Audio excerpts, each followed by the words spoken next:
lady, she was hurt in a relationship. This was more than 20 years ago. This man did her wrong. Now every time she's about to get serious in another relationship with a good man, a loving man, a kind man, that same fear of being hurt again rises up. The same thoughts. You're making a big mistake. He's going to leave you. You can't trust men. They're all the same. Until she gets honest and deals with that fear, she's not going to have happy relationships. What is that one thing that can easily beset you? What is that persistent temptation that you struggle with? Identify what it is. And here's the good news. The enemy doesn't have any new tricks.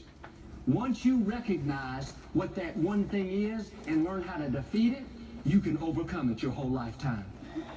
2 Peter 2:19 says, you are a slave to whatever controls you. You can be a slave to a bad attitude, a slave to worry, a slave to lust, a slave to food. In the scope of your destiny, it's a small thing to let a bad temper control you. It's a small thing to let fear or worry control you.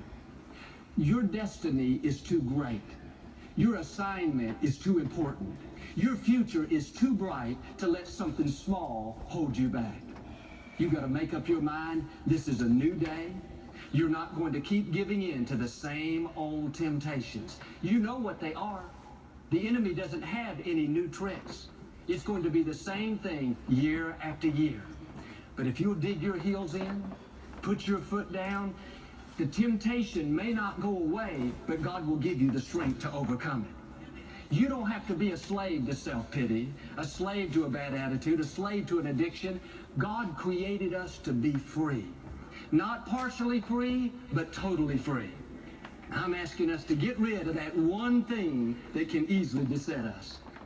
I know a pastor friend, when he was 12 years old, he started smoking, hiding in his house, not letting his parents know.